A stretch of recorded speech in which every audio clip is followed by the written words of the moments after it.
We are live, I apparently. feel like I just feel like, why have we got a Santa? It's going through Sky. You'll be able to watch it tonight, apparently, at about 9:30 and about 11:05. I think someone talk about distractions. I saw this in Sheffield Star. I thought what they might have done was got the International Not Space Station and towed Santa behind it, because that's a bit kind of what it looks like, isn't it? It does. It does in the thing. Well, it's told me how long. Hey, we're on. Well, is it time to press the ETH button then? Yeah, go on. Let's press the ETH button.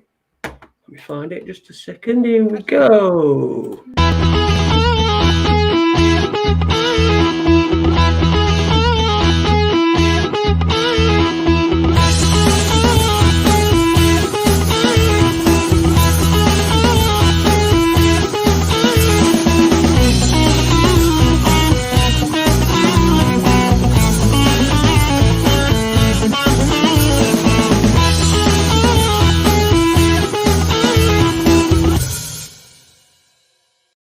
Good evening, welcome to Raconteurs News. Because did it work for you? It worked, didn't it, that time? You heard it, but you know what it did? It started off going really fast. It started off late, but then it went really fast, like until it got caught up, and then it got to the end. So yeah, it's a good job it's not live. We can edit that bit out.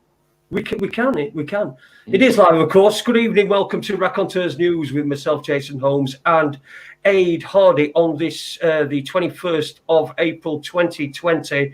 It's 29 years to the day since Sheffield Wednesday beat Manchester United in the League Cup final to be the last Sheffield team to win a trophy, an actual trophy, not a nearby thing. So that's not a dig at anybody.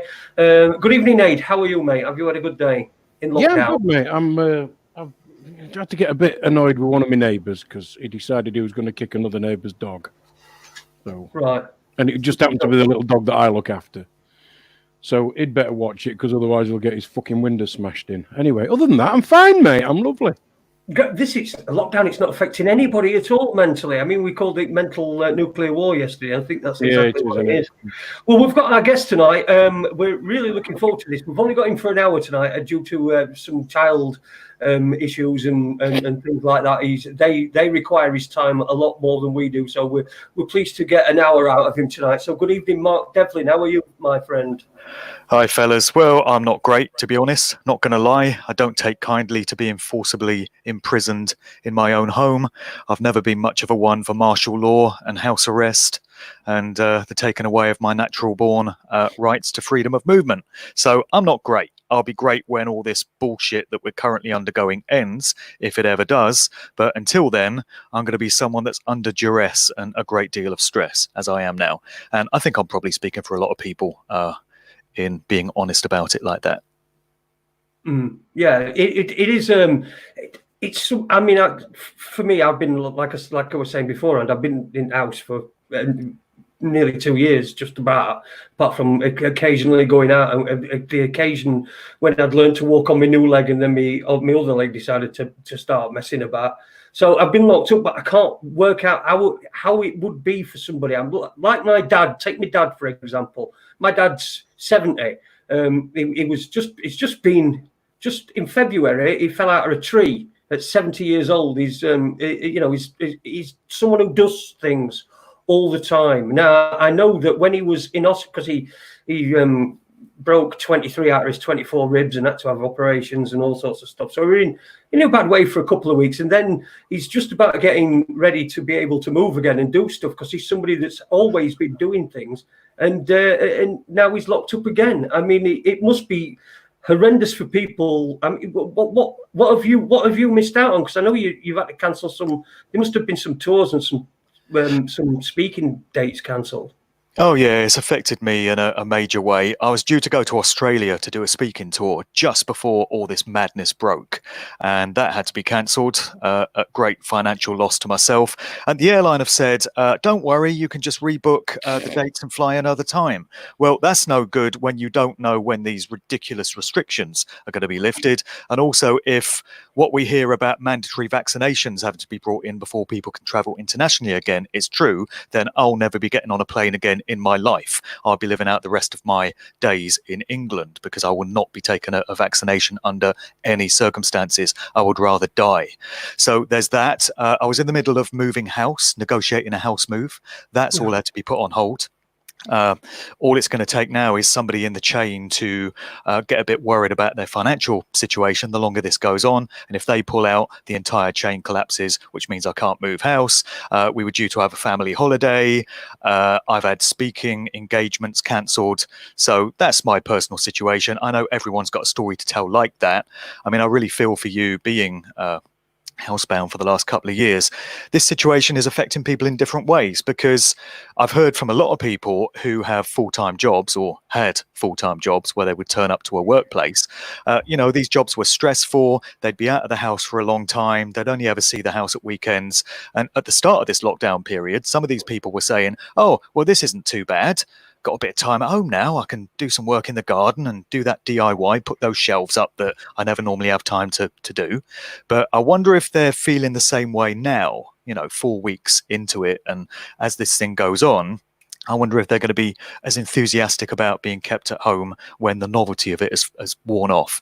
And one thing that really pisses me off is this implication that doing everything remotely and doing everything by screen is just as good as the real thing. This is the way it's being sold to us. We've got, public announcements and ads, and it's all these happy, smiley, shiny people saying, isn't it great? We can stay in touch with friends and family by Skype or Zoom or, WhatsApp or whatever. Well, it's not the same. We need social contact. Humans are social animals. What is this situation doing to people who had mental health issues before all this broke? What about people that were reliant upon social contact with others and maybe counselling sessions where they would turn up and have a dedicated counsellor that they could speak to and, express themselves to? Now they've got to do all that by a bloody computer screen. And we had this stupid concert at the weekend, the One World concert, which they might well have called the New World Order concert. Yeah, pedo pop stars, you mean? You what? Pedo pop stars. Yeah, well, basically, yeah. With all these sirs, Sir Paul McCartney, whoever he is, Sir Mick Jagger, Sir Elton John, all paraded, all these Lifetime actors just brought out and instructed to do their thing. And I mean, how shit is that? Just looking at a screen again and looking at these musicians supposedly performing from their living rooms. I mean, aren't we told that you're supposed to isolate with your own family, the people you live with? Isn't the official advice that you're not supposed to have anyone else in the house? Yeah, but are we supposed to all these guys in the spare room, in the wardrobe, they've got a full camera crew, including 4K cameras and really expensive lighting, just waiting to be used. Yeah, I mean, do we believe that Mick Jagger hooked up his own live feed and he plugged all the cables in and he knew exactly what to do technically, yeah? Is it not far more likely that they've got armies of bloody technicians and engineers in the house, which goes against the advice that they're giving to everyone else? And, the implication is watching all these old farts performing from their living room on your bloody computer screen is just as good as being at a concert with 10,000 people with that vibe and that atmosphere and all the rest of it. When you've been cooped up in the house for 40 odd days, you've had no social contact with any of your friends and family, apart from the ones you live with, and all you've been doing is looking at a bloody screen. I mean, what could be more depressing than another night in the house looking at a bloody screen? It's not the same. And if this is the new reality that they're trying to push and they're trying to get us all used to, it's not a reality that I'm interested in being a part of. It's not real, is it? It's not a reality at all. It's just it's one step towards being what we are in the Matrix, which is just human batteries, just power. We're feeding sludge. I mean, this is what we've got ourselves. How surprised are you, if you're surprised at all, how easy it's been for people, for them to implement this, and how people have been acquiesced towards it? Are you a little bit? I'm a little bit disappointed in people. What about yourself? I'm hugely disappointed in humanity for taking this, bearing in mind that it's happening all over the world, most countries around the world. There's been very little kickback, very little resistance from what I can see. There were some demos that took place in America in certain states. I see there was a demo in Berlin.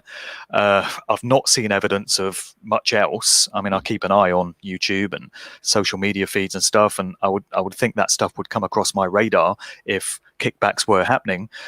It's disappointed me, and it surprised me how people have just cooperated with this absolute madness. If you told people at the start of the year that we would be living this way, that the only thing that is left for you to do in the day is to go to the supermarket to buy supplies, and even that becomes a fucking ordeal because you have to stand outside with 50, 100 other people, and you get some jumped up twat on the door giving you permission to come in and telling you where you got to stand and what direction you got to move around the store, and you got to stand on these stupid bits of tape when you go to pay. If you told people we'd be living this way at the start of the year, they wouldn't have believed you.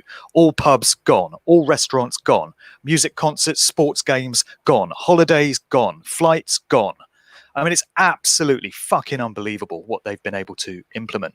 And the only thing that's more unbelievable is that people have just accepted it, meekly acquiesced with it. And I know this is down to the vast majority of people buying the lie that we've got this deadly virus pandemic going around. And if you stand less than 2 meters next to that person in the supermarket queue, they could sneeze on you and you could die instantly on the spot. It's just so tragic that people have bought these absolute provable lies, and they've not thought to go away and research these things for themselves, because the vast majority of people still believe that governments care about them and that governments are there to serve their best interests, and that the BBC and all these mainstream media outlets are there to tell the truth. I mean, it's just incredible to me to have to acknowledge that people still live with this kind of mindset. All these institutions are proven liars. They've got a track record of lying every time they open their fucking mouths. And, why would it be any different this time? So it's just tragically inconceivable to me that people have bought this and are prepared to put up with these despotic, fascistic, tyrannical invasions of their freedoms and rights. What do you make of the videos and nurses dancing about, and then when we get the applause of the NHS or whatever it's supposed to be? It's been hijacked by the NHS. I think the NHS have rented the rainbow from the gays because it now seems to be an NHS thing. So perhaps they've got a share on the rainbow now. I don't know, but all these dancers, and they're all stood about, and they're on. They're not social distancing, and they're supposed to be in a war zone, and all this stuff is just coming out. I mean, it just beggars belief that people are actually believing that there's a pandemic going on, and that these nurses have got enough time, to rehearse. I mean, if you're doing a 30-second dance, that takes some rehearsing. We roll with 3 DJs. We've worked with dancers and things like that in entertainment. We know what it takes. It takes coordination, choreograph. It needs to be choreographed, and then it needs to be rehearsed. And all this is while they're in a war zone. I mean, it's just crazy, isn't it? Yeah, it's straight mockery. It's morbid, satanic mockery of the profanity and the ignorance of the masses. Because when you go far enough up the chain of command, what you find is that the controllers of this narrative, the architects of this monumental deception, are dark occultists, and they adhere to dark occult ritual and these religious belief systems that they have. And part of that involves them mocking what they perceive to be the ignorant, profane masses, and they're rubbing our noses in it, and they're giving anyone with more than half a bloody brain cell and 2 eyes to see what's going on. They're giving you an opportunity to know that you're being lied to, and they're taking the piss. So when you see these supposed NHS workers doing their little song and dance routines in hospitals that we're told are overrun with virus patients, and they're at creaking point. They just can't cope. And yet, as you say, the staff seem to have time to rehearse their little dance numbers and learn their lyrics and, dance around and film it. It's, who really believes that these are genuine staff that are working under those kind of conditions? And what I would like to know is who these people are, because as far as I'm concerned, they're fucking traitors. And they might like to spend a bit of time considering what is going to happen to them when they leave this life and when they have to answer karmically for the behaviors they've undertook in this life. They're blatantly mocking the enforced slavery of everyone else on earth against their will, against their natural rights. And all these actors, all these people that are driving the narrative, like these government ministers and supposed health professionals that are just spinning blatant lies and deceptions. They know what they're doing. What do they think lies at the end of this thing for them? Bill Gates. I mean, how does he imagine this is going to end for him? I know they've got their dark, twisted, satanic belief systems, but it's pretty much guaranteed that it's not going to end very well for these individuals when they come to answer for the actions that they've employed in this life. I draw a small amount of comfort from knowing that they're all going to pay a very heavy price for this. Karmically, somewhere they've got to, haven't they? I mean, there has got to. I sometimes sit here and think there's got to be some of the people that there's got to be some sort of retribution for their soul. And if you're a spiritual, I mean, there will be, mate. There will be. Soulless people are for them. I don't think I think they've just not got a soul, or they can't discover their own soul. That's probably it. They've lost it. But yeah, we were talking before the show, and we like we said, we've done tons of shows on this, and you like you said, you've done some shows, you've been on other shows and talked about this, and we didn't want this to sort of just become noise in an echo chamber and the same old thing. So you were talking about wanting to discuss some solutions to what we're going through now. I mean, have you any ideas on that line? Well, yeah, I think the time has come to start talking about solutions. These are the kind of discussions we all need to be having. I think we're 3 or 4 weeks into this now, and those of us that are into alternative research and seeking the truth and thinking for ourselves, and who don't believe the mainstream media, we've looked at all the evidence to prove that this whole thing is a put-up job. It's all a con. We've heard from doctors like Andrew Kaufman and many others that have told us that viruses are not what the mainstream is telling us they are. They can't be passed from person to person. We know about Event 201, the simulation exercise that happened in October, a couple of months before this thing broke. We've got enough evidence to be able to prove to anyone that this whole thing is a monumental scam and is being used to justify bringing in all kinds of draconian measures, New World Order master plans that they've wanted to introduce for so long. So the time has come now for us all to grow a pair and stand together shoulder to shoulder and formulate some strategies for resisting this. Because if we don't, the future that they've got in mind for us and our children doesn't bear thinking about. I've got kids and I'm not prepared to let them live in the nightmare scenario that is planned for all of us if we just sit around on our asses and do nothing. So, we need to have discussions about what we can do to fight back. Now, it is not an easy question to answer. It's a very big question. I don't claim to have all the solutions. I have never placed that much value in demonstrations and, taking it to the streets. But I think in this case, large numbers of people getting out there and making a very public display of the fact that they do not consent to having their freedoms and their rights taken away, and that we know this whole thing is a lie and we can prove it. I think there could be some value in that. So there have been some suggestions that on the 1st of May, which is next Friday, and that is a day which has long been associated with demonstrations and protests of different sorts, particularly in London, large numbers of people take to the streets in large towns and cities all over the UK, and this can happen in other countries as well, and just make a very public display of the fact that we're not having it. And if many, many people turn up to these things, nobody's going to get picked off and made an example of. If 2 or 3 people turn up, then the police are just going to, take them away. But if 500 people or 1,000 people or even more turn up, then that could be a very powerful thing. So I think the time has come to make that public message.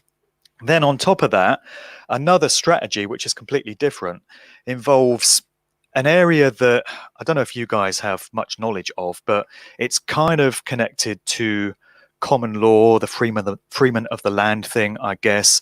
And it involves serving notices of liability to these evil, sick motherfuckers that have been the architects of this whole thing, and sending them legal documents, or legal in the sense of common law, natural law, universal law, and letting them know in no uncertain terms that they are going to be held accountable personally for the role that they've played in unrolling this tyranny. So I'm talking about government ministers need to get this. This needs to go to Boris Johnson, Matt Hancock, Dominic Raab, Chris Whitty, the bloody medical expert, so-called, that they wheel out. Maybe even serve it to the Queen. Send it to Jacob Rothschild. Send it to the Director General of the BBC that have been perpetrating all these lies. Now, this is where we could certainly do with some input from people that understand this subject area and would know how such a notice would need to be worded and how the whole thing could be made to stick. And I'm certainly out of my depth there because it's a very complicated subject area. So I don't know if you guys know much about this or if anyone viewing this does, but we could certainly use some suggestions about whether letters, notices of liability served to these people to say, if you do not roll back these lockdowns with immediate effect and restore our natural God-given freedoms, then you will be held accountable for the damage that you're causing. And this would include things like, how many suicides do we think are going to take place during this period from people that just get so utterly depressed at the desolation and the loneliness of being in their house? And of course, they're not knowing whether they're going to have a job to go to, or whether I had a letter from somebody who owns a business just as this lockdown started, a listener, and he said, I'm going to have to make an application. I'm going to have to go to the bank and ask for a £30,000 loan to get me through. I've got a small ethical business. I employ 10 people. All that's all gone. He says, I don't know what I'm going to do. It's just, so the people are being financially cut off. They're being mentally cut off. It's a huge, attack from all sides. And then the screens that you're watching, they're telling you also, they're forcing the way. If you don't want to know what the official line is, that they'll force that. It'll be on your Facebook. Something will come up on your Facebook, and it'll say, "This has been proven. It's fake. It's fake news," and you can't click on it to find out for yourself. You just you click on the thing, and it tells you why, and it's usually some nonsense. Isn't it just insane that you can post a video on YouTube debunking the official narrative of this COVID-19 bullshit and presenting evidence to show how the whole thing is a lie, factual, documentary evidence, and YouTube will still put up a banner underneath saying COVID-19, get the latest news and information, as if anyone that's gone to your video to get the alternative view is going to go, oh, well, let's just see what the official line is on it. It's absolutely insane. I mean, I know it's done by AI bots that just place the bloody thing there, but it's completely ridiculous. And, people are being separated from their relatives. So a lot of elderly people we hear are being hospitalized, and we're told they've got to be quarantined off from everyone else. And, people's elderly parents are dying in these quarantine centers or these hospitals, and their sons and daughters are not allowed to go and see them and say goodbye for a final time. It's just intense cruelty and inhumanity, and again, there's going to be a heavy price to pay for all this. The one that really struck me, Mark, was people who have got some kind of lung or breathing disorder, and being around Sheffield, as Jason and I both are, there's a lot of mining areas, so there's a lot of people got breathing difficulties, that sort of thing. But what the doctors were telling us was that these patients were going to hospital and they were putting them on a COVID ward because they'd got a lung complaint. Now, surely, if this thing was real and these people could actually catch this, and it is a lung disorder, they're probably the most endangered people in the world to be near somebody who's got it. let alone be put on the same bloody ward. It's a bit like a girl who's just had an abortion being in the next bed as a woman who's just had a baby and another one who's just lost her baby. It's just insanity. It's just another reason why the whole thing is completely ridiculous. Yeah. And we're told that, a vaccine is going to be the cure to this, and we're not going to be able to go back to full normality until a vaccine comes along, with Bill Gates behind it. Surprise, surprise. He's bloody everywhere in this. But, when you speak to alternative health practitioners, those that aren't on the payroll of the big pharmaceutical corporations, they'll all tell you that the key to maintaining good health is maintaining a good immune system, a well balanced immune system. And what sort of things contribute to an immune system that sees off diseases and ailments as they come along if it's fired up properly? Well, exposure to sunlight would be one, vitamin D from the sun and fresh air, and what are we all being told? Stay inside, save lives, even though I see people are getting out in the sun, and so they should. And thankfully, people are defying these ridiculous rulings to a certain extent. And then another thing that compromises the immune system and causes it to suffer and not be able to function properly is stress and anxiety and worry and being kept in a fear-based state. And every time one of these bulletins comes on the BBC News, you get this solemn music and the newsreader with a grave look on his face. COVID-19, latest news. And they scare everyone shitless with the latest figures. This number of people have died and lockdown could go on for months. And what is that doing to people's mental health, the suppression of their immune system? And we're told that the lockdowns are for the safety of the people, they're for our own good. We're told that it's because governments care about us and they just want to keep us safe. I mean, anyone that can't see this is beyond salvation, beyond hope, to be honest. You know what this all reminds me of? Can you remember the George Carlin thing when he says, oh no, there's you can't do this and you can't do that. He's talking about religion. And you're going to hell and damnation, and you're always wrong, but Jesus loves you. And it's that. I mean, in the past 20 minutes, Mark, you've basically spoken about my mum without knowing it. She broke her hip on Boxing Day. She'd had a day and a half, maybe 2 days, where she'd just got back into driving a car. Then all this bloody lockdown crap started. Now, my mum, my God, she might be 80, but you can't keep her indoors. She is and I mean always, 5-6 nights a week, 4-5 afternoons a week, and at least 3 mornings a week. She is not at home. So this for her is just bonkers. Torture. Yeah, it is torture. Absolute torture. And she actually rang me up today to tell me she's finally met the new warden. She lives in like a sheltered housing. She's finally met the new warden. She's worked there for nearly 2 months. And she's finally met her today. But from a distance of 5 meters. Oh, jeez. Fucking hell. It's fucking unbelievable. And then she rang me later and said, oh, you'll be pleased with me, Adrian. I've been out in the sun today. I went in the back garden for 20 minutes.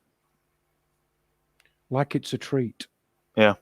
And I just, I'm so pleased that she'd been out. Because I'd said to her, look, Mum, you need to get out. You need some sunshine. You need some vitamin D. I'd talked to her about her immune system and all the rest of it. Because most doctors would say to you the easiest way to fight anything is to eat healthily and get plenty of rest. Yeah. It comes to something when a trip to Lidl becomes the highlight of your day. Something's gone terribly wrong with your life when that's the case. What you were saying before, Mark, these adverts that come on TV, COVID-19, I was just thinking, especially the one where I don't think I've seen it for a bit, but, where it's the health secretary, is it? And he's sat there. Whitty or Whitby or whatever his name is. Chris Whitty, was it? Yeah. Whitty, yeah. And it's almost as if you put the beginning of Two Tribes underneath it, the beginning of Two Tribes by Frankie Goes to Hollywood. Yeah. If you put the beginning of that underneath it, that would work. That's just how it is. And then you get all these other ones where it's they're all at home and they're all making the 6 of them, and they're all from the same family. They're all making the same Sunday dinner from their own homes, and they're all on these. And they're all cooking enough for fucking 6 of them. Yeah. And we're supposed to think that's just great that we can see our friends and family in the corner of a computer screen. And here's another thing: all these commercials that we now have saying "stay at home, save lives," and "don't worry, we can all connect via Skype, and you can still see your friends and family." And you've got all these smiling actors waving at each other on the screen. I mean, for a start, where's the social distancing there when they had to go to a studio to record it? But how long would it have taken to record these commercials? I was having this conversation with Crow 777 Radio. I guessed it on his show. It's going out tomorrow, I think. And he was saying that he's got friends in the business that have said to produce a TV commercial and get it all polished and ready to go takes quite a long time, probably a matter of weeks, not days. And these have got out very quickly. And one thing that occurred to me is how quickly all the supermarket chains got all their signage up. Nicely laminated signs saying, "We're practicing social distancing." And they're all saying exactly the same thing as each other. Aren't they supposed to be rivals? Aren't Sainsbury's supposed to be against Tesco and up against Morrison and up against Asda? And yet all these shops are saying exactly the same thing. They're all telling you to go around the shop in a certain way and stand on bits of tape and social safe distance and all this. They've got these perspex screens fitted to the checkouts that fit just perfectly. So we're supposed to believe they've measured them and made them all up at the factory and got them distributed all over the land, all within a matter of days, because only a few days after the announcement of lockdown, all these stores had all their signage in place. Or is it more likely that the CEOs and the higher ups in these companies knew damn well that this was coming down the pike? Why? Because they would have been sitting on the board of the likes of the Bilderberg Group and all these other social engineering think tanks that get together every year to discuss how they're going to screw and shaft the rest of us. And we can be pretty bloody clear on what was top of the agenda at the 2019 meetings now, can't we? Yeah. Yeah, we certainly can. And we've got a question from chat room. Can you see the chat room, Mark? Let's have a look. Where would that be? It should be a... I find it comes in rows. Oh, that's from Aid. Where's the chat room? If you just where it says private chat, next to it, there's a tab that says live comments. Oh yeah, okay. Just tap that and they'll all come up. Oh yeah, I see the comments. What does Mark make of the charity appeal avalanche that is flooding all forms of media? Yeah, that's just sick, isn't it? It's more mockery. It's more rubbing our noses in it. Here we all are, cooped up in our houses, under duress, and most people have lost their livelihoods, I would say, or a great number have. I've lost my job. I had a driving job, private hire. I used to drive people to and from airports. That's gone. I won't be getting that back. So, and how many small business owners that had pubs or restaurants or small shops or whatever, they're not going to be opening again. They're just not going to be able to afford to stay in business. And what are they going to make of a message coming on the TV saying, please give to the NHS, please give what you can, dig deep. You know, every time a situation like this comes along, we have these appeals to charity, always pushed through the BBC. I see they've got some bloody stupid telethon thing happening on Friday where they've got, you know, Davina McCall and Paddy McGuinness and God knows who else coming along and acting all jolly and happy as if everything's fine in the world. Yeah, it's just sick. It's just making a mockery of our situation. And again, anyone that falls for it, people going outside 8 o'clock on a Thursday clapping for the NHS. What good do you really think that's doing? First of all, they can't hear you. Secondly, we're told we've got a safe distance and stay inside, and yet it's okay for everyone to go outside at the same time on a Thursday at 8 o'clock and clap.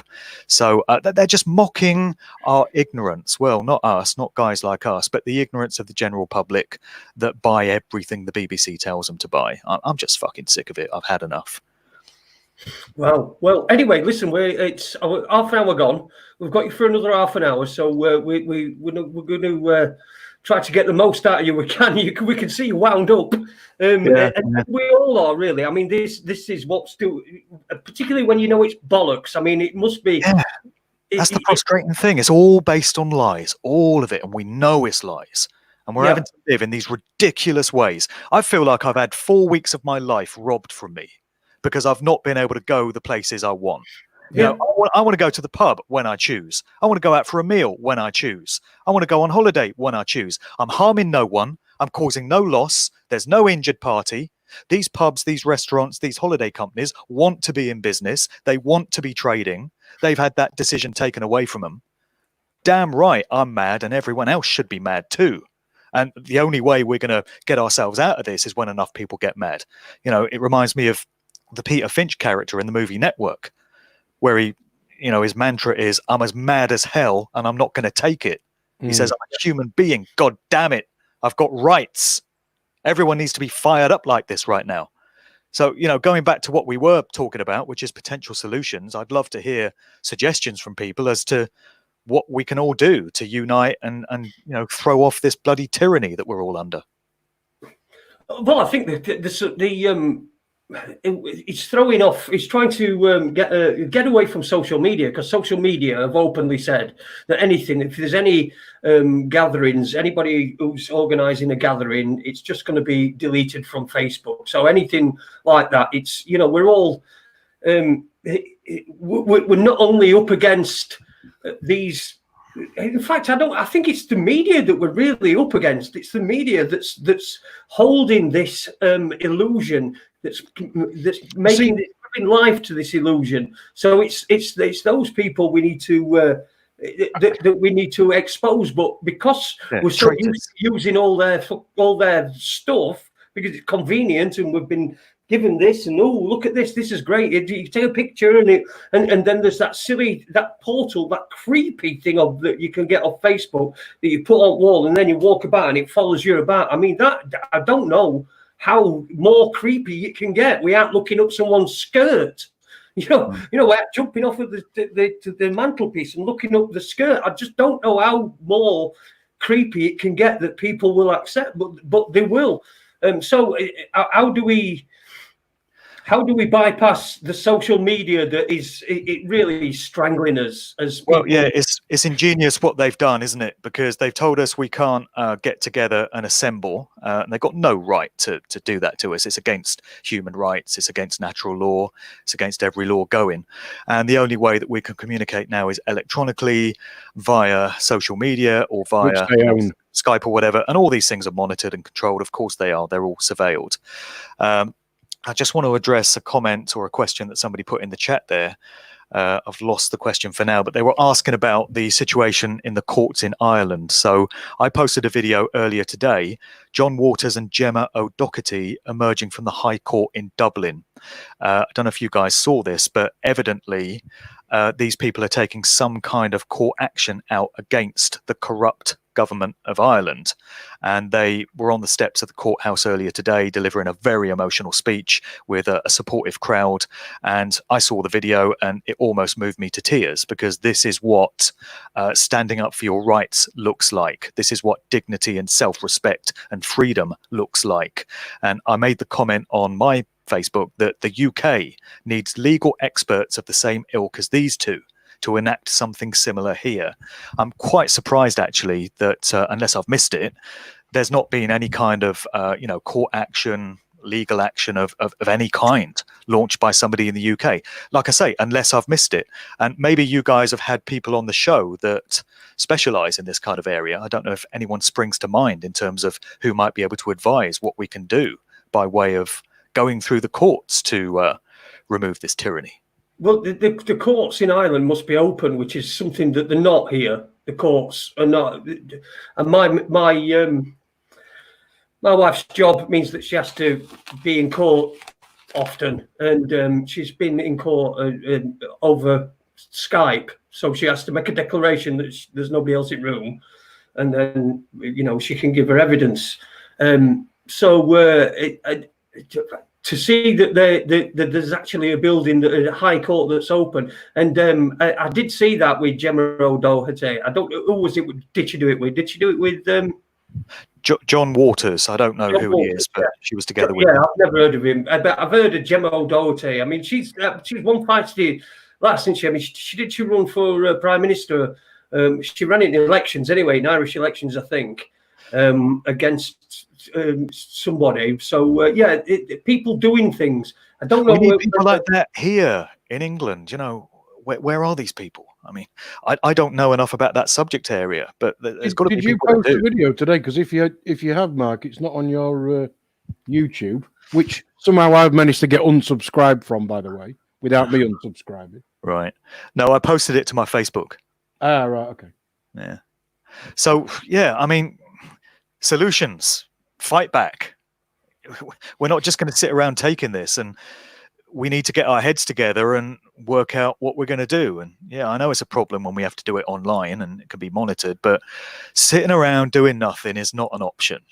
You know, I didn't bring my kids into the world to live in bloody 1984 meets Brave New World meets Blade Runner meets Logan's Run meets THX 1138. I just didn't do it. Completely. Well, none of us did, would we? I mean, I'm in the situation where my daughter's 22 now, so she's, in fact, she's 23 next month. So she's, with having me as a dad means that whether she listens to it or not, she does hear it. The things that I say and the things that I have been saying, and so I think that she's at least a little bit prepared for what may happen. She is working at the moment. See, this is what I talk about, not clapping for people, and look, instead of clapping, why don't you just, if they doubled the wages, doubled the pay of people that, nurses, I mean, they deserve it anyway. Right, double the pay, apart from the ones that are in the videos, and then you'll find that there aren't none that get sacked because there weren't no actual nurses in any of these videos, probably. But we need whistleblowers. We need people to come forward, and we need people to. It's starting to happen, isn't it? There's a few doctors breaking ranks. I mean, in a couple of weeks ago, it was just a few lone voices that were coming out and saying viruses aren't what we think they are. And I've noticed that every day now there's a small trickle of doctors that are coming forward. They've obviously had enough. They obviously can't keep silent anymore. Maybe they've been financially destroyed by this whole thing, so they feel they've got nothing to lose. But these doctors are coming forward and they're all saying the same thing, that you can't catch a virus the way we're told you can. They're clearly fiddling the figures when it comes to the number of so-called COVID-19 cases and deaths. They're putting on death certificates that these people tested positive for COVID-19, whatever they die of, and that's getting recorded on the death statistics, and it's getting broadcast on the BBC Evening News to create this scary idea that this pandemic is out of control. There's whistleblowers that have come forward to prove that that is happening, people that work in hospitals and such. We've had videos from people showing hospitals are empty, A&E wards, there's just nobody in there, and we're told these hospitals are overrun. There does seem to be something going on. People do seem to be dying of something. Sorry, I just wanted to, because I know I don't want to kind of get too far away from what I found, because you're asking about dates and satanics and when things are supposed to happen. Yeah. So I just happened to put in May the 1st. Right. Before that, it goes on about the satanic calendar, but it says because you were talking about May the 1st, seeing if people are actually going to start and get together. Yeah. I'm just reading this out, and I've not read it, so this may sound a little bit wooden. April 30th to May the 1st, the evil festival dates of those that work in the dark and are controlled by darkness are April the 30th to May the 6th. Yeah. The most powerful dates are April 30th and May the 1st. It is called Beltane Festival. Yep. Which is all about Baal, and the practices of Jezebel and all the witchcrafty stuff.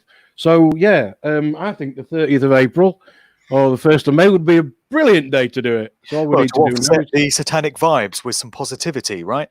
Yeah, exactly. I got into all these occult dates. I didn't want to get away from that quickly.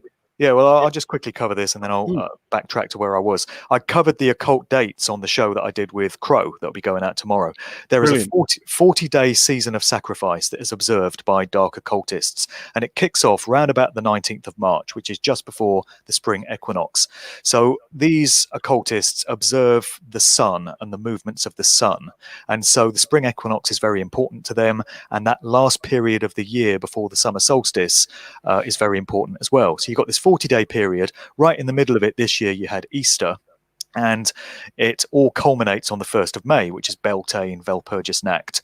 Goes back to pagan druidic ceremonies, which originally were about veneration of nature and celebration of the cycles of the sun and stuff, but it's been hijacked by dark occultists. And a lot of it came from paganism, didn't it? Yeah, paganism. So 1st of May is an important date in the occult calendar, so it is a good date to try and offset some of this stuff. But where was I before this? I was making a point. I can't remember what it was. That's my fault. Can you remember? That's my fault. It's always your fault, ain't it? Of course it is. I was making a point, and I've forgotten what point I was making.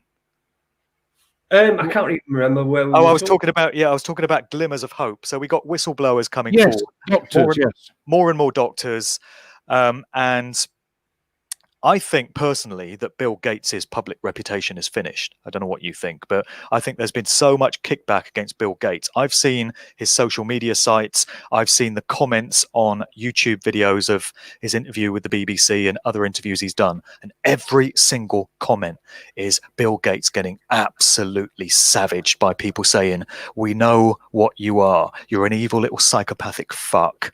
You can shove your vaccine up your ass. We know you're Mr. Eugenics. And we're never taking your vaccine, Bill. You're finished. And, you know, it's just thousands and thousands and thousands of comments like this. Brilliant. The moderators can't remove them fast enough. And I think there's been so much exposure of Bill Gates now that anything that comes with his name attached is going to have great difficulty getting off the ground, including this vaccine. They may have to roll Bill back and use somebody else to try and push this. That's a glimmer of hope for me. I think there is public opposition to vaccines. I have no idea how the percentages fall in terms of how many would reject a vaccine, but I don't think that narrative is going to be as easy to push as they would have liked, because there's been so much discussion, so much controversy over the safety of vaccines in recent years. I think there's going to be a lot of people that are very savvy and wise to vaccines that don't necessarily look at other conspiratorial aspects. And they might even buy the official story of COVID-19. But when it comes to them being forced to take a vaccine, I like to think there would be a big pushback on that. So I might be clutching at straws here. I'm looking for glimmers of hope, but there's got to be some optimism, because all we've had the last 4 weeks is doom and gloom. You turn on the evening news, you pick up a newspaper, doom, gloom, dread. And to be honest, most truthers haven't really helped in this regard, because every time I go on my Facebook page, truther friends and associates are posting different kinds of doom, gloom and dread. We're all finished. The New World Order master plan is here. We'll never be free. The lockdowns will never be lifted. You know, how much negativity can a human mind and soul take? There's got to be some glimmers of light somewhere. And we've got to look for those. You're on one now. You're on one of those glimmers of light. That's the. Yeah. I mean, the point that you made at the beginning about how it is doom and gloom, and where you've been on a number of shows, and we were doing shows when it first started. We were doing 3 or 4 shows a week, and we only do Monday and Tuesday normally.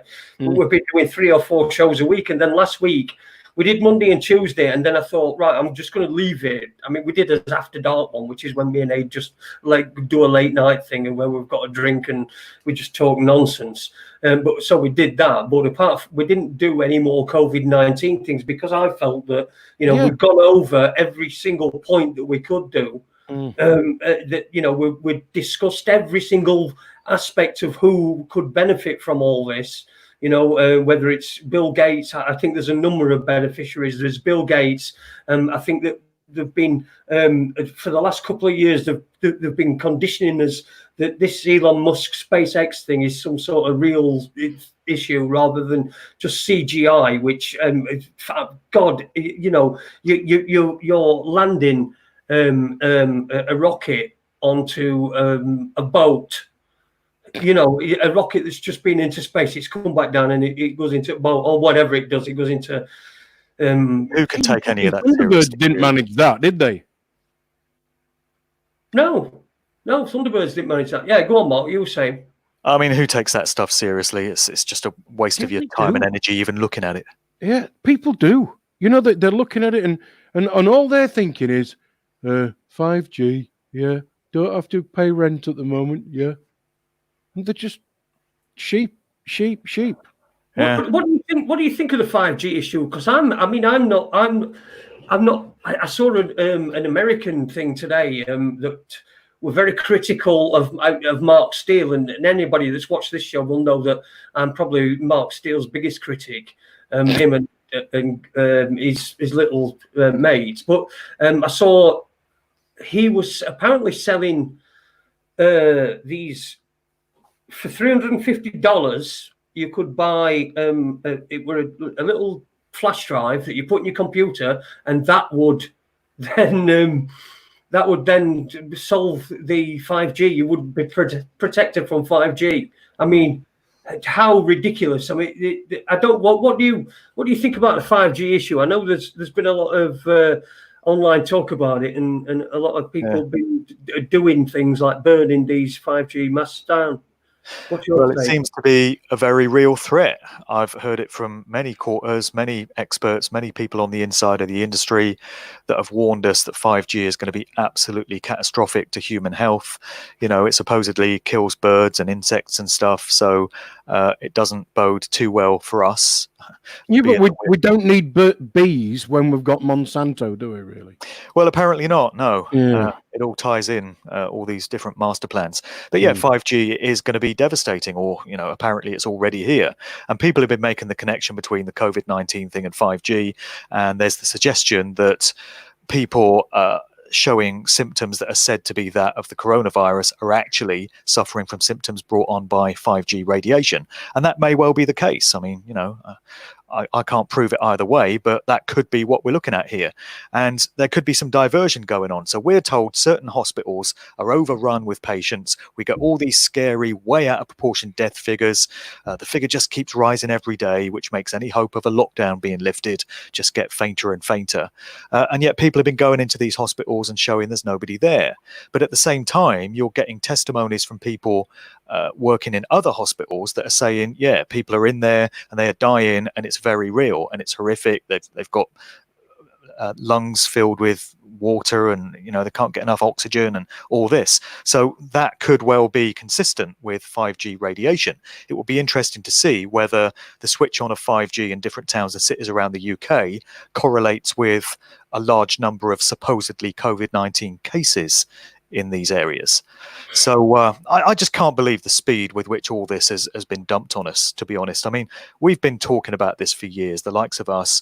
We've been warning people. We've known about the New World Order. We've known about Agenda 2030. But I don't think I ever really believed that they would go all the way with it all at once this quickly. I mean, what do you think about that? I thought if it did happen, it would happen many years into the future, and it would be phased in gradually in incremental steps. They've dumped everything they've got on us all at once, and I didn't see this coming. Yeah, I completely agree with that. I didn't see this coming either. I did believe that something was going to happen in 2020. I did think that it'd be a year that would have, you know, that would, like 2001 is associated. Everyone, 9/11 is what happened then. You know, I thought they were going to be something that would define this year, but I had no idea that it were going to be this. And like you said, they seem to have dumped every single, everything that we were worried about, that we've been talking about for years, like you say, everything that we've been worried about, the likes of Alex Jones has been talking about in the early days about FEMA camps and all this. It's all been dumped on us in one fell swoop. Smart grid, AI, facial recognition, 5G, social isolation, all at the same time. All at the same time. And it makes me wonder whether Boris was the final piece in the puzzle that, you know, that would allow them to be able to bring this off worldwide. I don't know what your thoughts on that, because we only had an election in December, and now Boris is Winston Churchill's bastard. Well, it's interesting that we did have the election in December, and Boris was ushered into office, or got to serve his term directly after that. Because if you think back to 2001, 9/11, which was obviously known to be coming, you had Bush Jr., that was brought into office the year before, ready to preside over that event. And then less than 9 months, wasn't it? Yeah. Yeah. And then in the UK, Tony Blair had just got his second term, his second Labour victory. So you had Bush and Blair in place as the figureheads for the UK and the US for this event that was known to be coming. So you got to wonder whether there was some skullduggery to make sure Boris was in office for this one.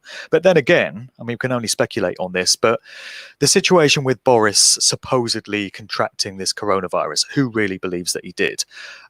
One suggestion is that maybe he wasn't being as cooperative as those above him would have liked him to have been.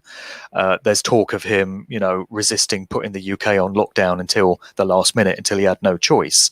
And people have said, oh, he was irresponsible, he should have done it sooner. What if he wasn't playing ball fully with the agenda and he was forced off the scene for a while and reminded of his place? Like I say, I'm only speculating. I'm not saying this is definitely the case, but it's something worth considering, isn't it? Mm. Yeah, of course it is. Absolutely, yeah. And there's the also the London Olympics thing as well, where it depicts Boris in a hospital bed with having a cough.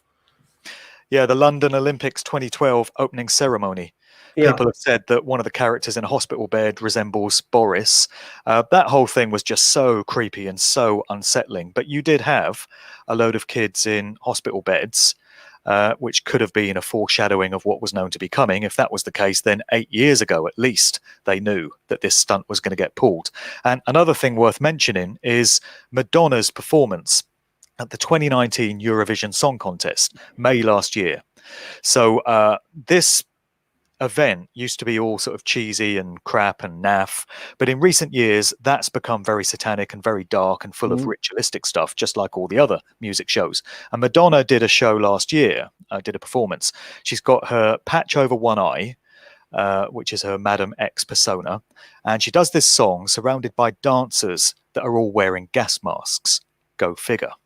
And in the song, the lyrics go, "Not everybody here is going to make it. Not everybody's coming to the future." And then she turns around and blows, and you hear this sound like the wind, and all these dancers in gas masks fall down as if they've been struck by, I don't know, some deadly virus maybe. And then Madonna releases her album titled Madam X right around that time, and on the back of the album sleeve you've got her typing away at a typewriter. And would you care to hazard a guess at the brand of the typewriter? The first name is Smith. Smith Corona. No way. Okay. So there's the word Corona right there. And then you've got this nonsense early on in this narrative. Tom Hanks and his wife apparently are stranded in Australia when they both go down with the virus. And Tom's making all these, tweets telling his fans how they are. And he mentions that he's played bridge with his wife and she's beat him by 201 points, as in event 201. And then he talks about this typewriter that he's got with him. Apparently he collects typewriters, and he makes a lot of the fact that he's got this Smith Corona typewriter. So there we are again with more mockery. These sick fucks are just laughing at our ignorance. If you remember, back at the beginning of before this really all kicked off, when McDonald's was still open, they had an advert on that was "This is the rhythm of the night," which is a Corona track from the 90s. Right. Because it was just when this was starting, and I thought to myself, well, there you go, Corona, rhythm of the night. This is the rhythm of the night, and that was their advert. It was a slow version. Someone just singing it. This is the rhythm, but it was definitely there. So yeah. Mark, there's 3 things I wanted to ask you because I'm aware that you need to shoot off shortly. I can hang on for another 10 minutes, guys. Okay. I'll just give you them all together because you can think about the first one. We've kind of got into the habit of we've got a Deadpool, and we just wondered who you wanted yours to be. So before you disappear, tell us who you want your Deadpool person to be. Not who you want to die, just who you think might do. Yeah, it's not who you want to die. Okay, I had visions of big enough piece of Bill paper. Gates' head on a spike there, but you've taken that away from me. No, it's who you think might die. What, celebrities? Well, yeah, somebody who we'd know, rather than me Auntie Ethel, who's 143 in June. Well, I had Super Leads sent me a text today and said that he was surprised that Adie didn't suggest him. Not Leeds. Yeah, Super Leads. Yeah, he's one of our listeners. He's been listening from the beginning. He's a good lad. He's a top lad. But that's a question for you. Just have a think about, Mark. Well, yeah. I mean, nobody springs to mind straight away. But okay. Well, let me go on to the next one then. Loads of people have. Including myself, seen your famous rant from last week. Yeah. do you want to kind of tell people how you kind of got to that point? Because I'm with you. About 10 days ago, I said to Jason, he went, "How are you, mate?" I went, "Do you know, I'm fucking pissed off because all these knobheads being knobheads has never really affected me before, but now it fucking is doing." Exactly. You know, Exactly. and then we got your rant, and quite a few people in the chat room have mentioned that. Obviously, you used to be able to opt out of idiocy. yes, You used to be able to stay outside of all the stupid sheep-like behaviours of everyone else. You could yes, just laugh at them and think, I'm not acting that way. I'm not buying into that. I'm living freely, thanks. I'm doing my own thing. yeah, I'm doing what everyone else does. But now you have no fucking choice, like you say. And yeah. I arrived at the point last week of making that rant video. I just got back from an experience of going into the town centre where I live. And outside every shop, it was the day after Easter Monday. So people had obviously not been to the shops for a few days. So it was packed. And they're all queuing outside obediently. I didn't see any hint of anyone being upset, any hint of anyone being angered, any hint of anyone thinking it's ridiculous. They're all just meekly standing in line. And just putting up with it. And I got back and I just exploded. There was just a rage ripping through me. I had to go in the car to make the video because the kids were in the house, and I knew I was just going to let rip and just furiously explode.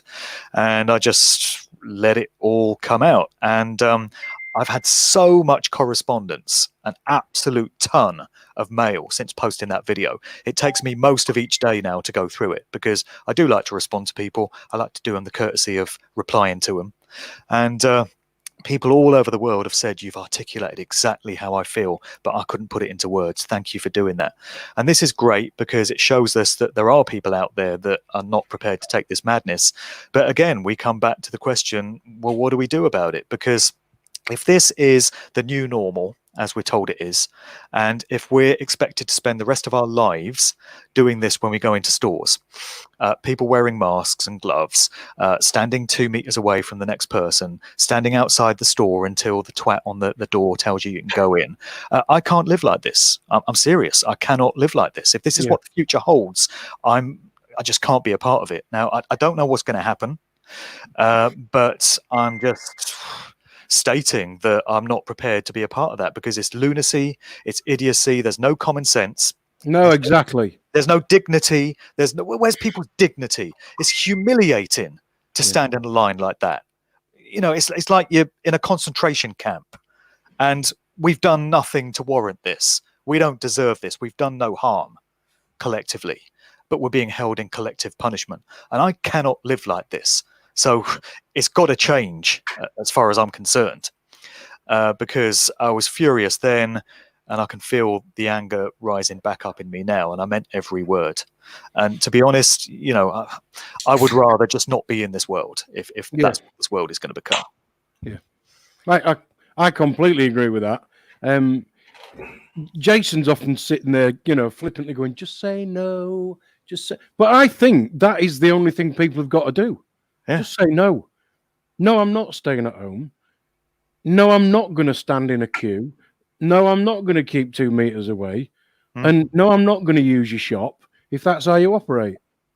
How about all the pub owners, all the small business owners, all the small restaurant owners of the land just saying that on a particular day, we're all going to open our businesses.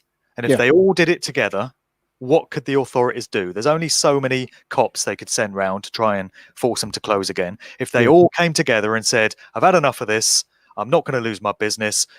Who are these people to tell me that I can trade? I'm going to choose to open my business." Then those people that want to come and eat or drink at my establishment can. And those that want to cower away in terror in their homes behind masks, terrified that somebody might breathe on them and they'll die, can stay at home. That's their choice. You know, we used to have choice. We used to have free will. We still do have free will as free sovereign beings in creation. But these sick, evil fucks that think they own us and they think they can call the shots in terms of our daily lives are trying to take that away from us. So wouldn't it be great if, you know, pub owners and shop owners all came together and said, "You know what? We're opening. Fuck you." Alice has put a question. Are there enough of us to stand up? My answer to that is, about 7 billion of us. Yeah. Well, I mean, Wow. are there enough awake people, awake and aware, and also you need a bit of a backbone, don't you, to stand You up? need somebody to be adult enough to take They responsibility. need to grow up. They Yeah. need to be grown up. Yeah. Be mature adults, higher-minded adults that take a bit of personal responsibility for their situation, recognize that they have an inherent right to freedom. So I don't know how many people there are with that kind of understanding. We've got the numbers in terms of the masses, but the masses, includes all the BBC watchers and all the mask wearers. Yeah. So, I don't know if there's enough awake and aware ones, but now is the bloody time to find out. I mean, Jason was right earlier when he said it just all been dumped in one go. And at first, I thought, no, they won't do that. Surely not, because it's just too much. People are surely going to work it out. And yet, they're all sat there in their houses and I'm thinking, what the fuck's got to happen? What really, really has got to happen before people go, hang on a minute. How much worse could it get? The architects of this narrative must have been very, very confident that they've got the world brainwashed and mind controlled and softened up enough to be able to pull this, because this could have been their undoing. If they hadn't judged it right, and if they'd underestimated the general public's awareness of what they're all about, this would have finished them. So they must have been very confident that they've got us just where they want us, collectively speaking, to have pulled a stunt as audacious as this. Because, if they got it wrong, it would have been game over. And it's very depressing to see that it hasn't been game over. Yeah, it still could be, though. It still could be game over, couldn't it? I mean, it could be. What do you make I mean, there are people that are still clinging on to the fact that, still clinging on to the hope that President Trump's going to drain the swamp, as he said, and they keep on making excuses up for why it's not happened yet and why we're not seeing any reports. But this is what's happening behind the scenes. What do you make of that? Well, I think it's a narrative that's been created to have this false savior meme going around, and to have people think, oh, it's okay, we don't have to do anything because Trump's a good guy. He's just, embedded himself in the political system because he just wants to help us all out. And he's got Q on his side, QAnon, and there's the white hats, and, they've got our backs, so we don't have to do anything. So it's a way of people just sitting back and thinking, oh, well, everything's going to turn out great, without them acknowledging that we collectively bear the personal responsibility to stand up for what's right and stand up for our freedoms. We have to do it. Nobody's going to do it for us. So we have to find a way of making this happen. But you are right in that it could go either way. It is not a done deal yet. And wouldn't it be fantastic if this whole thing does backfire on the evildoers? And in the fullness of time, enough people do wake up to their true nature and do rise up and do topple them, and we take back our freedoms. It could still go that way. It's not a done deal yet. History is being written every single day. We just got to make sure we're on the right side of it and we make it go the way we want. But as Mussolini once famously said, blood alone moves the wheels of history. What's your reckoning? How do you think it'll rectify itself if it does go our way? How do you think it will rectify itself? And do you think that we're going to have blood on the streets, shall we say, people fighting each other, perhaps even a civil war? I don't know. Well, I mean, I hope it doesn't come to that, because that would just be more devastation and more darkness and more violence. If it's going to kick off anywhere like that, it would probably be in America, where people have guns. And I think the general population there does have a better understanding of true rights and freedom than we do in the UK. And having a gun by your side tends to help, it seems.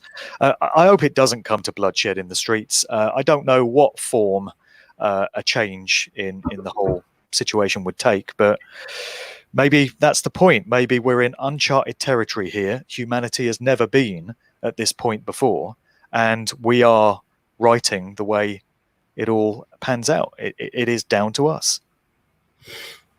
Yeah, completely down to us. Completely down to us. Mark, I don't know how long you've got left.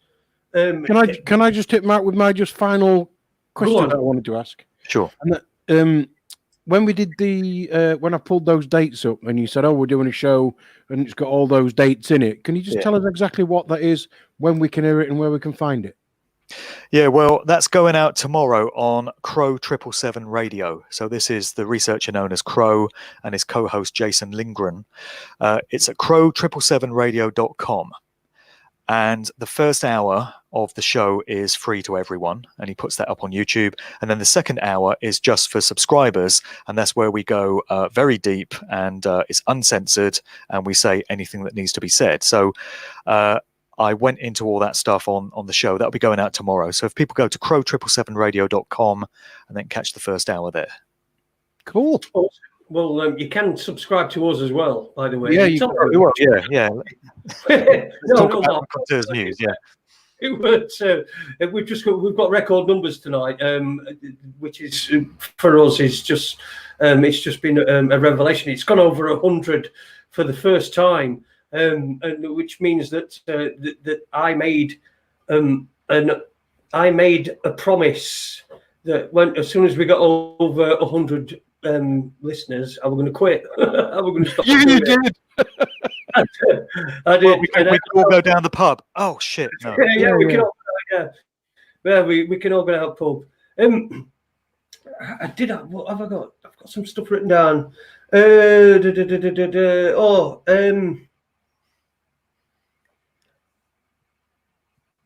think we've just about covered everything.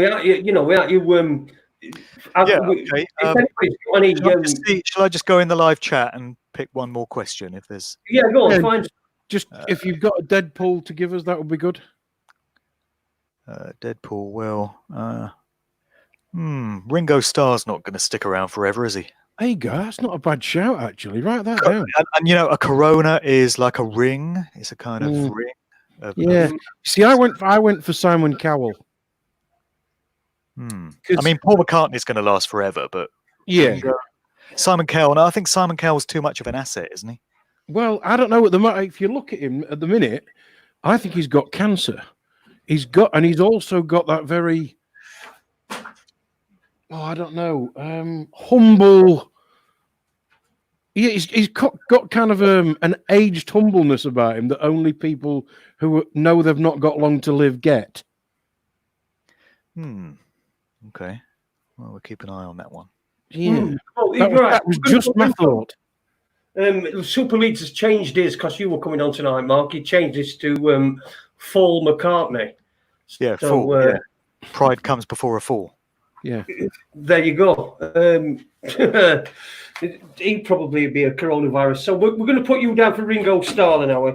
Yeah, put Ringo Starr down. Why not? By the way, the winner gets their probably nothing. A raccoon hand puppet. all our people that watch us are raccoons. So there we go. A raccoon hand puppet for the winner there of that. So Mark has gone for Ringo Starr. Yeah, why not? I was looking for a question there, but most of the comments seem to be, comments rather than questions. So yeah, it's weird because sometimes, Mark, we get genuinely, good questions. And other times it's like everybody else in our virtual pub, if you like, is completely ignoring us three and just doing their own thing. I better dive off now, fellas, but thank you for having me on. I've enjoyed it. I think it's been a very worthwhile show. And like I've said so many times this evening, the time has come to just stand up to this and find some ways of fighting back. I think be adult is the thing, isn't it? We don't want to sit here talking about the problems week after week, do we? No. We know what the problems are. Let's do something about it now. Yeah, it's time to show us how big your balls are, basically, people. That's what it is. Get out there and do it. Yeah, that's right. Yeah. Well, thanks, Mark. Thanks for coming on. Thanks for giving us an hour and 13 minutes of your time, your precious time. Just tell people what you're doing next. Are you got any shows coming up, or are you going to be doing any your DJ shows and stuff like that? Well, I mean, I was tell- supposed to be doing loads of speaking engagements and gigs and stuff, and everything's cancelled. You know, everything for 2020 is cancelled. I thought I would use this lockdown time to start writing the next book. So the plan was to start work on Musical Truth Volume 3, because I've got a ton of notes, but I find I just can't concentrate. I just can't knuckle down and put this situation out of my mind and concentrate on anything. Yeah. So it's not going too well, you know. That's the next project for me. But for as long as all this is going on, then I just find it very hard to focus. So other than that, I'm putting up videos of shows that I do and my rants and stuff on my YouTube channel, youtube.com/Mark Devlin TV, and everything else is at markdevlin.co.uk. I've just put out a new book, which is a novel. It's called The Cause and the Cure, and it's like an allegorical, symbolic novel set in Oxford in 1990, and it's full of coded layers. So that's on Amazon if anyone wants to get that, or if they want to reach out to me, I've got copies here. So that's about where I'm at the moment. Brilliant. Well, thanks, Mark. Thanks for coming along. We really appreciate it. Like I said, we've had record numbers tonight. We're only a very small little operation here, and I know that you people are after your time all the time. So thanks for coming on. Thanks for making the time. Including my wife. yeah. Thanks to your wife and kids for putting up with Raconteurs News, Mark. Yeah, I better get back to them now. All right, cheers, guys. All the best. Thanks. Bye-bye. Bye-bye. There you go, Mark. Yes. What a good guest. Yeah, very good. I mean, the thing is with I mean, at the beginning somebody said, "Oh, he's posh." No, he's not. He's just got a really good, clear diction that almost anybody of any language, provided they could speak. If somebody who lives in wherever thought they could speak English and had to listen to me and Jason, they'd just go, "What are you on about?" But if somebody foreign listened to Mark, they could, even if he was speaking quickly, they could quite easily follow him because his diction is really good, and he's good at putting things in a way that it's not just his opinion; it's because it's what's right and wrong, and it's what's for the good of everybody. And I think that's because of where the position that he comes from, which is in this world for everybody, which is pretty much me and Jason. I think he comes across really well, and he's a great guest to have. Yeah, fantastic. Yeah, it's well, we've had him on before. He's always a great guest. Like you say, he's clear and he's concise, and he talks a voice that could do a Mr. Man book, or it could do but an audio version of his novel or whatever like that. So it's clear that everything's from his heart and that he means it, because he just wants the world to be a better place, and I think that's why, because a lot of people don't, a lot of people have put information out there, but are they the ones that we kind of go, oh yeah, but I'm really not sure about him? Whereas with Mark's stuff, I've never even given us, I'll never agree with everything he says, of course we won't, but of all the stuff that he's put out, I've never once sort of suspected, oh, hang on a minute, that's not very well researched or whatever, And the music stuff that he does made me look at the other side of that as well, which was, I thought was really good. Very interesting. Very interesting. Very, very interesting stuff. I mean, Wheels being DJs as well. Yeah. And I mean, you're primarily more into music than I ever were, but because I was simply a DJ because money paid well. I didn't have to work very hard. I worked for 3 or 4 hours and get paid 100 and odd quid, and get laid many, many times. But and not have to get out of bed next morning. Yeah, John Smith is. Oh dear. Goodbye, Devlin, and don't come back, says John Smith. He just steals other people's research. Oh dear me, what a time! Oh, yeah, but don't we all? Don't we all? That's what we do. Well, we research it. It's got to be written down somewhere to find it, hasn't it? Yeah. So somebody's written it. Well, I think I kind of keep harping back to that thing that Mark said, shoulder stroke the other week. Whatever you see or hear with your own eyes and ears is true for definite, because you fucking saw it, unless you saw it on a screen. But everything else is just whatever hearsay you allow into your life. You know, and that's pretty much it. Because at some point we do believe things, like up there is called sky and down there is called earth. You know, so we do believe this stuff, and because from a young age, but I don't know, steal somebody's information. I'd rather steal somebody's that I found. It's not stealing anybody's information. No, You it's don't not. know it, because if you weren't there, you don't know it, right? So No, what of you course have to do is you have to look at things that other people have written down. So obviously, then if you're looking, you're looking at something that people have been written down. But the thing is with Mark is that he looks at things that people have written down, different things that people have written down, and then makes connections and connects dots. That's what it's all about. So that's just utter nonsense. So stealing other people's research. Anyway, I put that bloke on 5-minute lockdown. Oh, did you? What's his face? He's on lockdown from chat room now, just for 5 minutes. Just when you come back, just be a little bit. If you don't like Mark Devlin stuff, what are you here for? I mean, it says it on show he's going to be on. I mean, I don't like it. Well, what are you here for, man? It's like someone going to a football match and going, no, I don't like these. These are fucking shit. You know, what? Who just support? Oh, I don't support any of these. I don't support any of these teams. Yeah. I'm just to fucking moan about how shit it is. Like people used to come up to us and go, yeah, excuse me, mate, can you play something decent? Yeah, sure, what would you like? Well, you're the DJ, you know, play something decent. That's right, I am the DJ, and that's why I'm playing this decent thing at the moment. But if you don't tell me what your definition of decent is, I can't help you. And they just used to stand and look at you like, just think, fuck off, you knobhead. If you got nothing to, you know, we've all got different opinions, and because that's what life is. It is. We've all got different opinions. Opinions are like arseholes. Everybody's got one, and ours is called Webby. Yeah. But the biggest thing, the one thing we've all got to remember, it doesn't matter whether you agree with what somebody says, it doesn't matter whether you disagree with what somebody says, and it doesn't even matter whether you agree with where you think they found what they say. The important thing is that we're all in this together, and I don't mean that fucking stupid thing that they put on the telly. Oh, we're all in this together. I mean, you know, the people that are watching tonight, people like us, we're in this together, and it's up to us to try and get over to the other people that they're not in anything together. They ought to be coming with us in our together, because that's what's important. And that me, Jason, everybody in chat room, whether you sit in a timeout or not, we're not the 1%.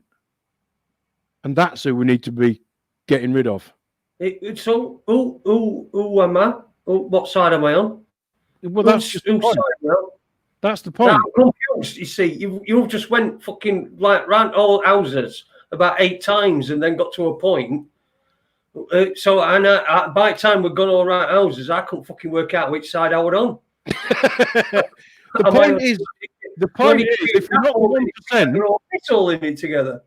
Everybody who's not the 1%, and it's not 0.0001% really, isn't it? But if you're not the 1%, if you're not in the bit above government that we're not supposed to know about, then the rest of us should all be on the same side. Should all be. Yeah, of course we are. We should be. We should be. But we are on the same side. Yeah. People would think like us. You know, we do have people on who have different opinions. There's people that come on whose opinions are different to mine. But you know, we don't allow, because that sounds stupid, doesn't it? It sounds like we've got some sort of fucking power. No, we don't allow. We encourage different points of view. And if you don't agree with something, then fine, come on and tell us what you don't agree with. Yeah, I don't. Just go like, you're a fucking prick, or you're that, or this, or you're other. Just, you know, if you've got that mindset, fuck off. You know, we're not supposed to be here at Raconteurs News. We don't want you. We don't want you messing up our fucking lovely chat room. It's where we've just had it decorated. By the way, can I just show you something? Should I tell you what happened to me today? Go on then. Well, today, this bloke I noticed were coming up to the door, and you know why my dog is when door is. Sorry, you just went blippy on my screen. Start it again. Say again. So today, this bloke walked up to my door. Right, I could see him getting out of his car and walking up to my door. He didn't knock because I got to the door first. Dog run back garden, so I thought, fucking, don't want him going fucking tits up and rip it back at me, fucking wheelchair out again. Anyway, this bloke, I opened the door and he said, "It's from St. Luke's," and he gave this bag and he went, swung it towards me. "Have you got it?" I said, "Yeah." He says, "What is it?" He says, "It's your activity centre." So St. Luke's, the hospice that manage my pain, have sent me because I'm vulnerable. I ain't got no food or all, but what I do have is Is this serious? Seriously. I have a painting by numbers, complete with the paints. Right. I have Oh my God. this. Now, you might be wondering what this is. I'm wondering, is that one of them crotcheting things? No, what you see, what it is, it's got these little discs. It's got these little discs. Is it a spirograph? This cork thing, right? Yeah. And you've got these little discs, and then you put these little discs into, I feel like I'm on Blue Peter, into the thing to make them. Let's see, I don't know how they did it on Blue Peter. It's fucking telly's wank. Working on telly's wank, you see. They're all same colour, but they're slightly different shades. Ah. You know what I mean? Right. So that, right, you do it all, even though there's not enough to do it all, because we tried it, we put them all in, and there ain't enough to do all this. This is supposed to be a plate, a placemat for my dinner. For my dinner. So I'll it's not just that, This is a proper activity centre, this. Oh, I've got some white powder. I don't know what that is. It says grout. I'm making a placemat. Do you reckon that's... I could sell it to somebody, couldn't tell them it's cocaine, and they won't come round now. You could, but, under the Trade Descriptions Act, grout and cocaine. Yeah, but if you think about it, right? If I sold that, that's a lot of cocaine, that is. That's worth a bit of money. So if I go, all right, give me like 10 grand for that, and then they start sorting it and that, and it starts blocking the nose up because it's grout. They're not going to come round because of social distancing. I'll just say stay 2 meters away. Can't beat you up from 2 meters away, can they? I'm sorry, I can't. Right, okay, we go. I don't know what the name is. I'm assuming it's Welsh or whatever. So much for free speech. I know Jay Smith, and he has forgotten more than... Oh, shit, the bloody track room thing. He's forgotten more than any of you know. I hope he doesn't waste his time watching you again.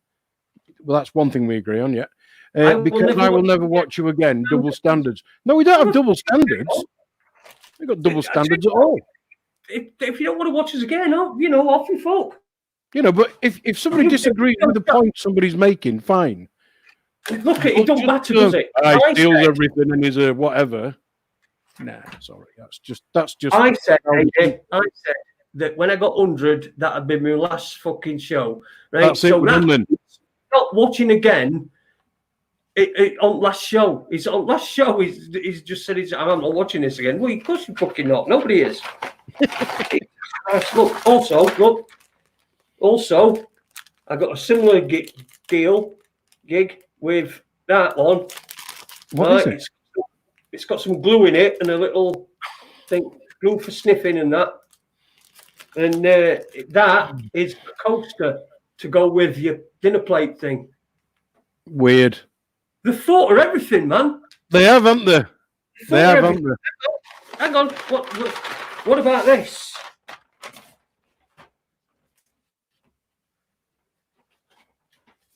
Printed out Sudoku on A4.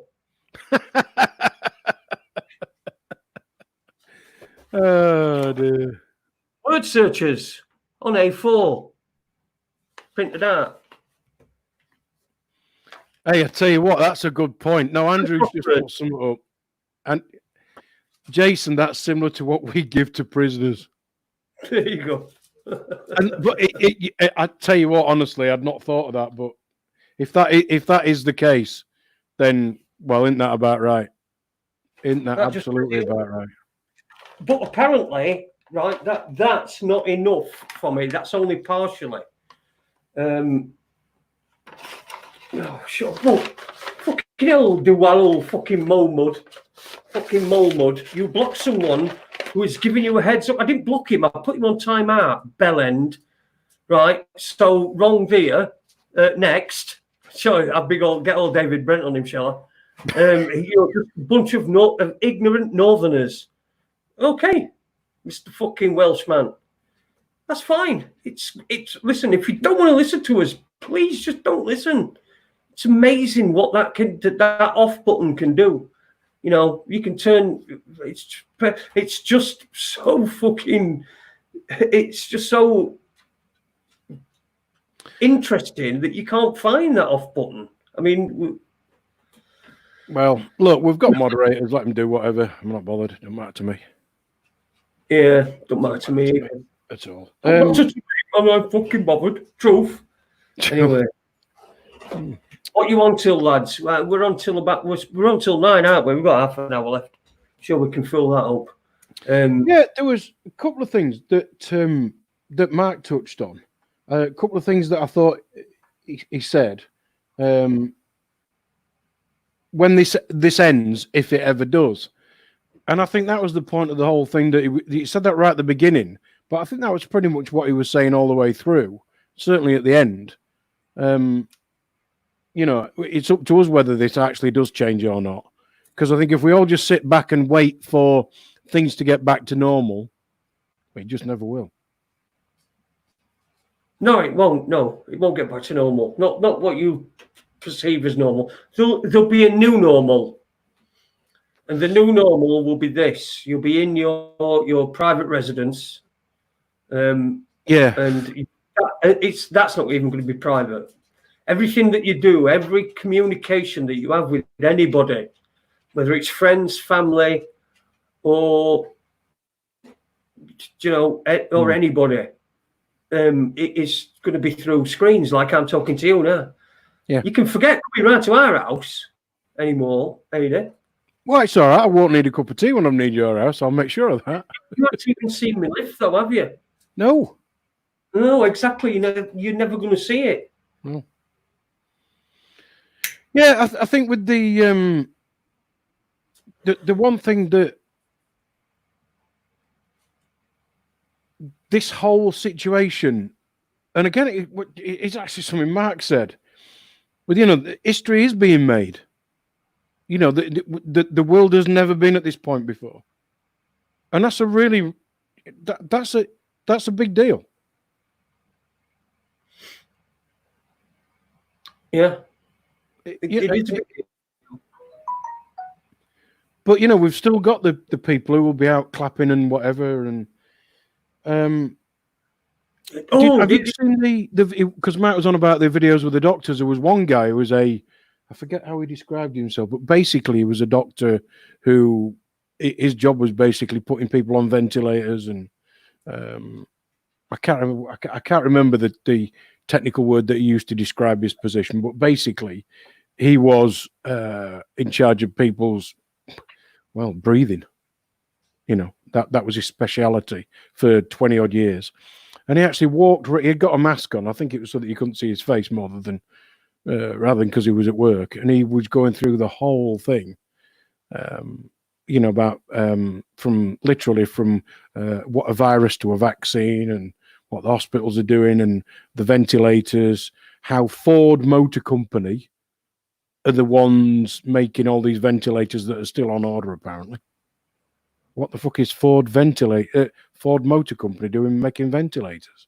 Well, what's anybody do? Fucking Dyson were doing it. He do sucking rather than fucking blowing. Well, yeah. I mean, you'll get a fucking Dyson one on, a ventilator on your fucking thing, and it'll be like fucking.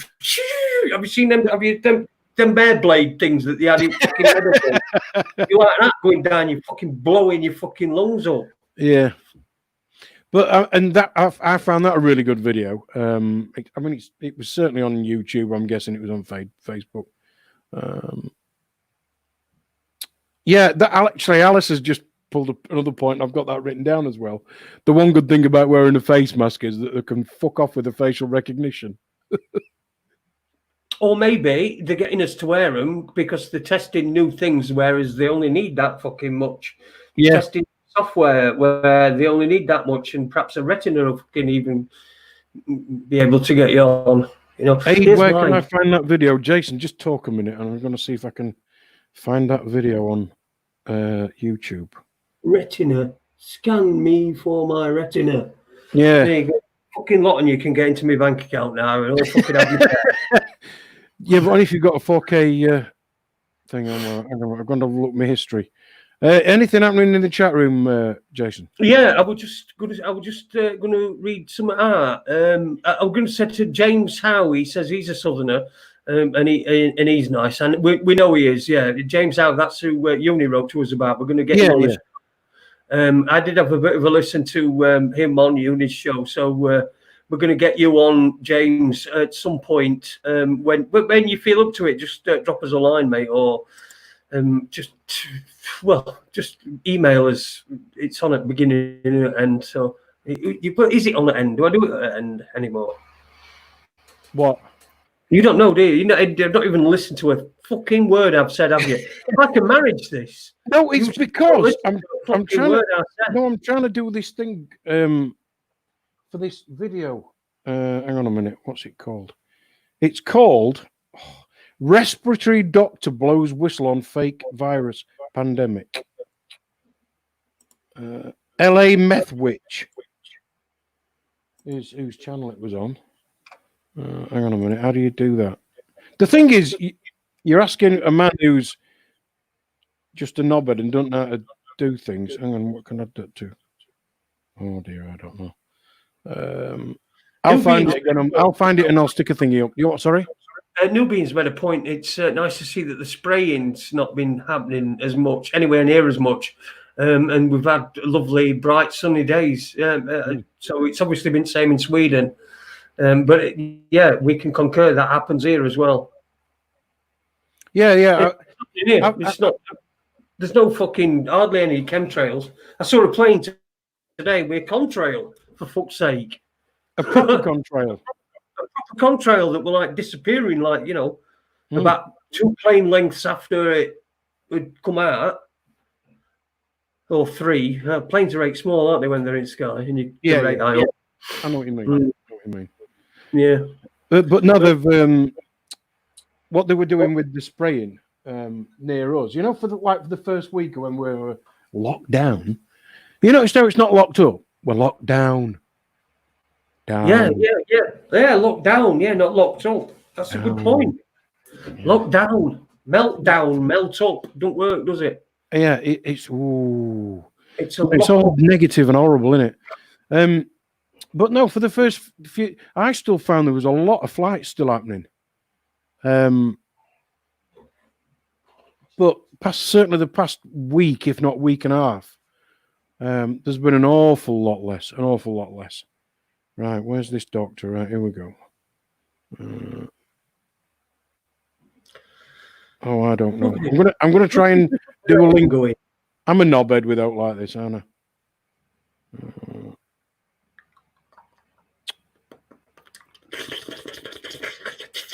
Sorry, mate. You're just gonna have to talk about yourself. Well, I were, but every time I started talking, you interrupted me because you weren't really listening to what I was saying. Adie's talking about it. We're talking about we're locked up, aren't we? We're locked up at home. We've had Mark Devlin on tonight, and his message is just go out, go and do. Fuck off. Alice Georgeson, Adie is my favourite Luddite. Alice, I believe you've been watching Classic Coronation Street today.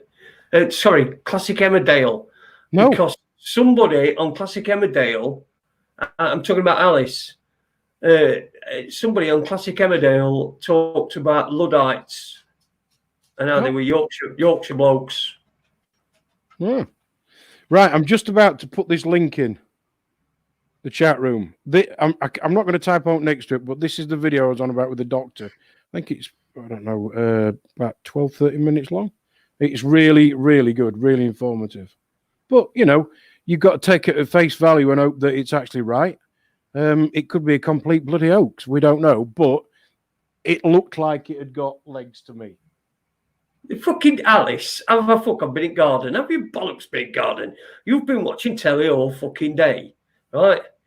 You've got your kids, got them some painting or something to do, and then you've sat down with a cup of coffee and a joint and watched classic Emmerdale Farm, like what we... I mean, that doesn't happen in our house. I mean, I obviously don't... No, you watch the Bill. I watch the Bill. I watch Emmerdale as well. I watch classic Emmerdale. I think it's funny. It's the right laugh. You know what's going to happen. He's dead. He's dead. She's dead in real life. He's dead. He's dead in real life. She's dead. Yeah, see, that's what you do. You watch these classic ones, and you see all these characters, and you think, oh, how they came about the demise. It's all good stuff. And the Bill as well. We've been watching classic Bill. I have anyway. I've been watching it for about 2 fucking years. I think I've been through it about 3 times. Yeah. The entire fucking series. I tell you what, do you know what I love in our chat room? When you've got Uni Black Sister, love him. Taylor, we love you, man. But you live with your mum and dad, so you've got no financial responsibility, and then he posts. Are you ready for this? Oh, where's it gone?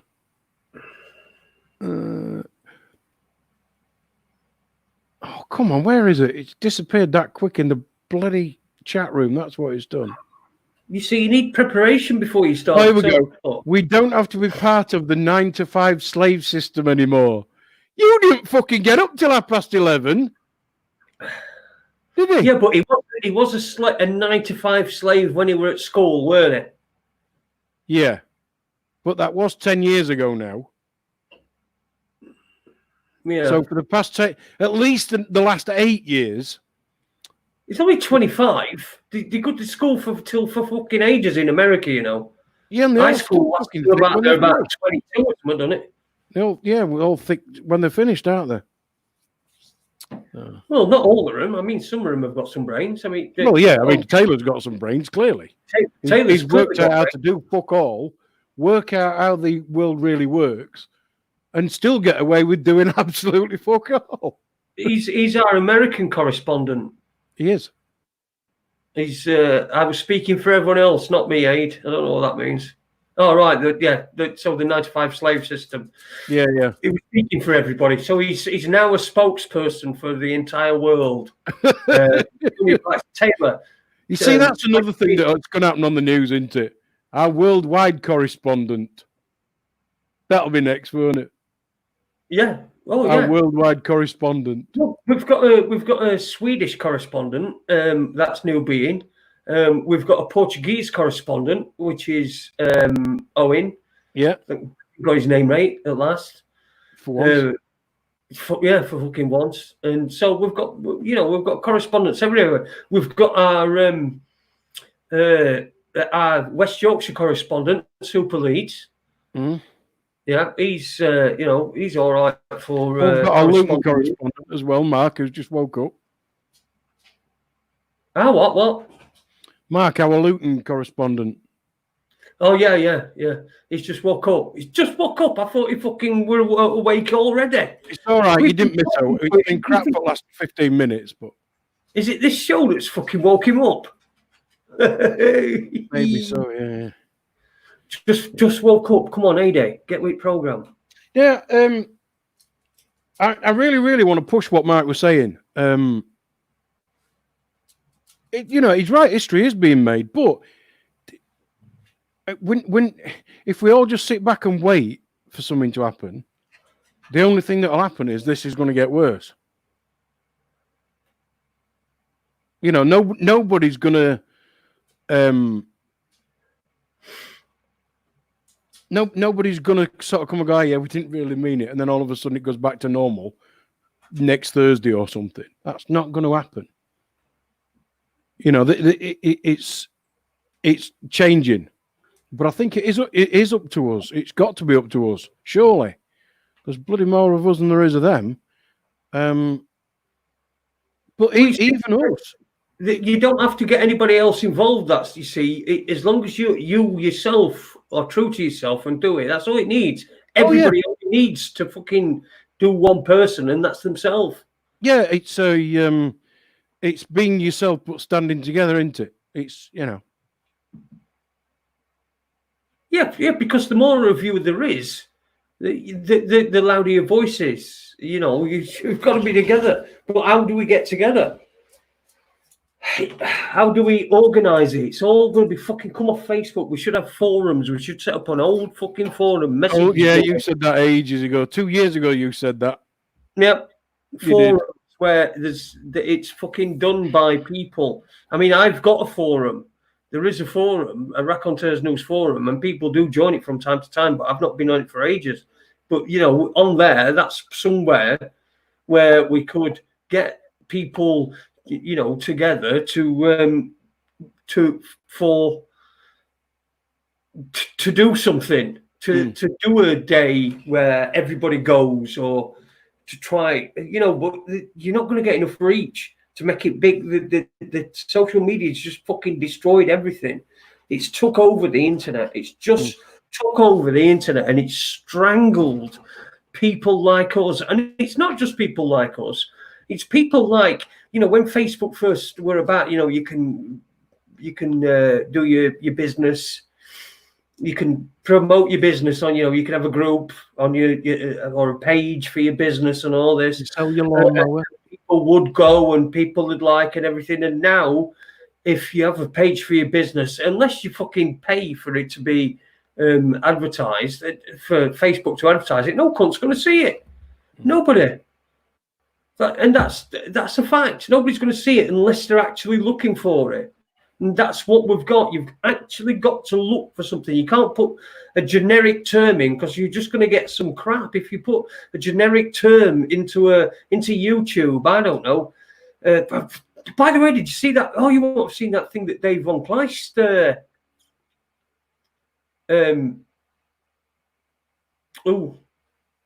What?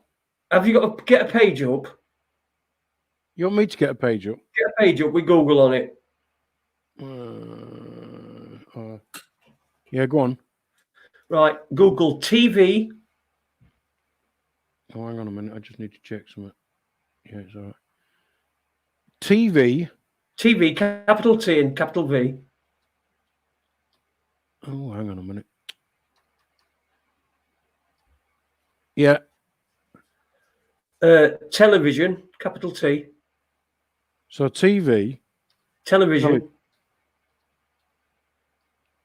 Yeah. One of those little things that's on your 7, which is an and. Oh, yeah. And media.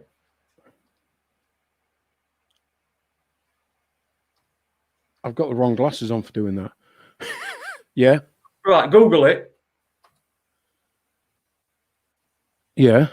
And then click on images.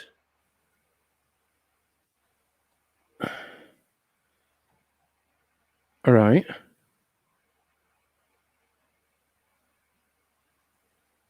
Can you see? What am I missing? What can you see? It must be fucking wrong. Oh, I've got the wrong glasses on. That's what I said. I can see lots of pictures of TV screens in banks. Yeah.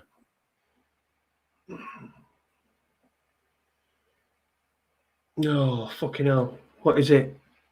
What am I missing? Somebody tell me what it is. You're missing something. It were, let me just have a look. It was Dave Von Kleist, I think, that posted it. Let me just find him. I must be on the wrong thing.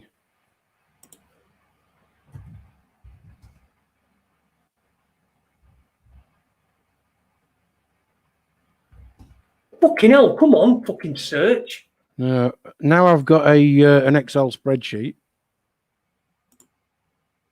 No, wait up. Wait up, I'll send you what to... fucking hell, here we go. Oh, sorry, TV, television and film.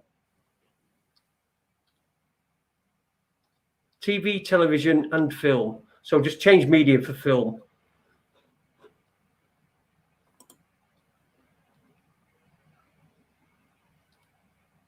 Google it and click on images.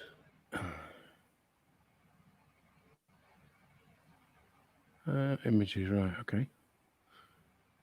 What the fuck?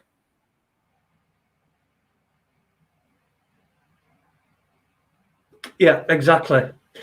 Chris O'Rourke said I made the mistake of looking at it, and that's absolutely gross, isn't it? I mean, that's DuckGoGo seems to have been compromised too, according to James Corbett and Ron Malcolm. You see, I saw one where there's it said a lot of these. If you click on, if you do a searches of certain companies, and then you click on images, then it shows you, images of children. Fucking hell. I mean, this is how fucking widespread this shit is. I mean, that's TV, television, and film. It's just fucking. It's gross. It's gross. It's the world we live in, I'm afraid. And they're going to fucking protect it. They're going to do whatever they can to fucking protect us from finding out what the fucking hell's going on. But that has really fucking put me about that. I was not expecting that at all. I thought he was going to come up with a picture of Dave Von Kleist from 1989 in a radio station somewhere or something.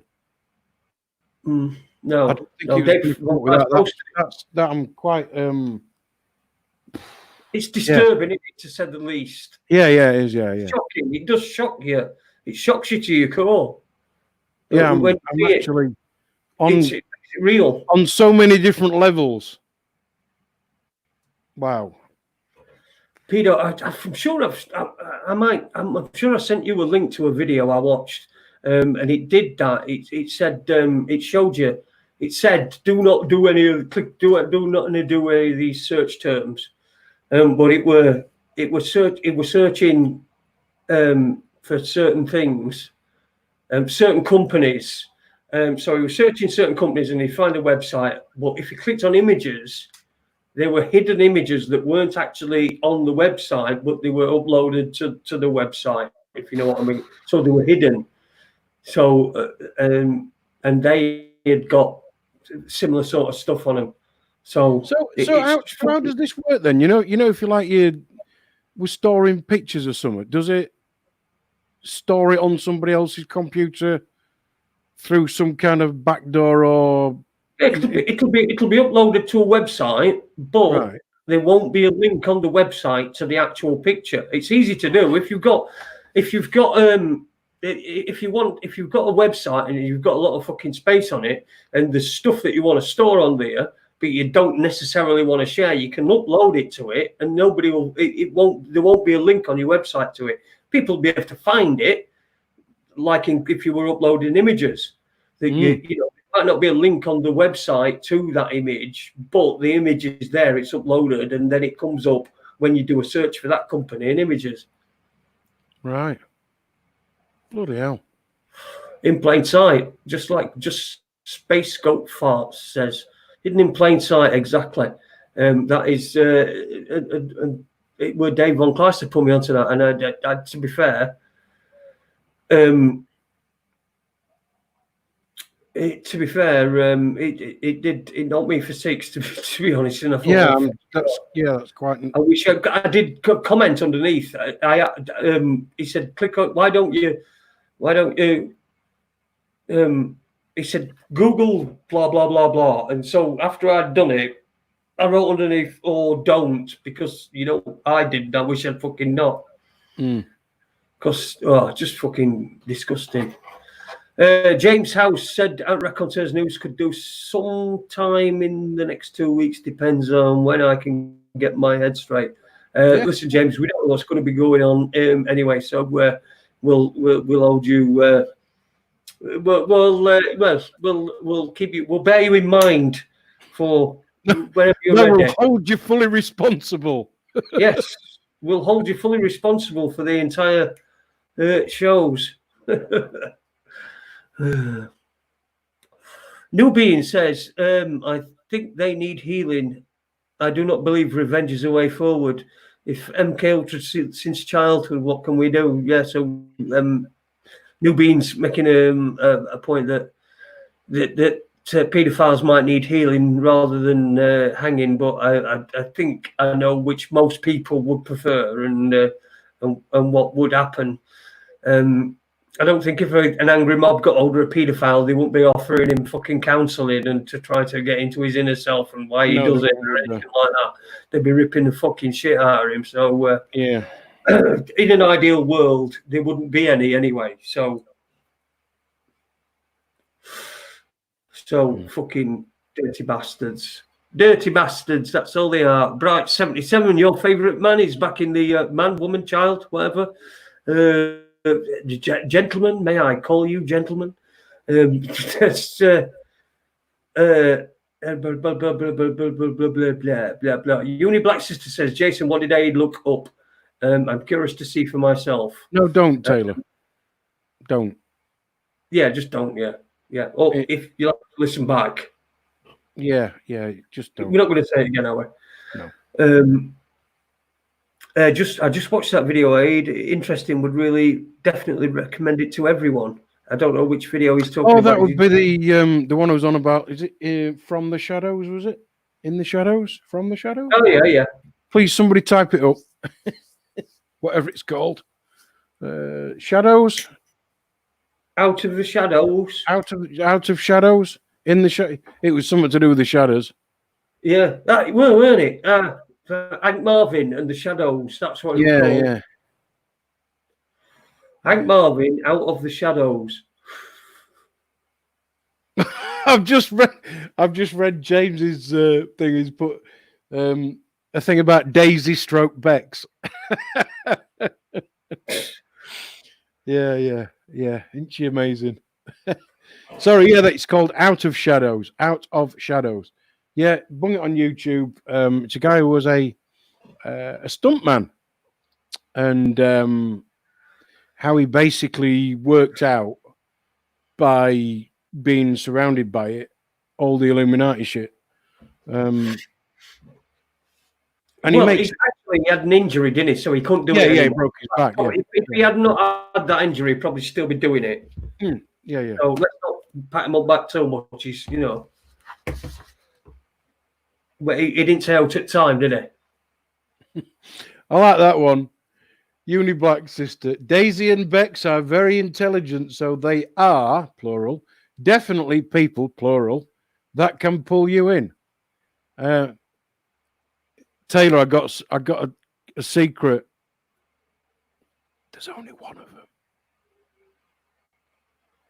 Oh yeah. There's only one. Yeah, there's only one Daisy and Bex. Yeah. There's only one Daisy and Bex. A football song, if football is going to exist anymore. Let's see what I've got. Shelter. Loads of people wanting money. Text clap for £5. Fuck off. Text fucking clap. Fuck me. It's like STD clinic. Yeah. Then you got that old guy who did all that laps. That's all I've been fucking eating up. Poor old fella. The Dr. Whistleblower in America. Sorry. Yeah, sorry. I posted a link.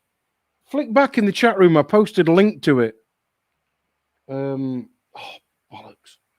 Hang on, let me just have another look. Oh, here it goes again. I did put a link in the respiratory doctor. Where is it? Respiratory doctor blows whistle on fake virus pandemic. The channel is LA, like capital L, capital A, meth, capital METH, witch, LA meth witch. That's the channel. It's 12 minutes 56 seconds. Respiratory doctor blows whistle on fake virus pandemic. I did post I can probably do it again, actually. Hang on, I might even be able to do it again. I can do it again.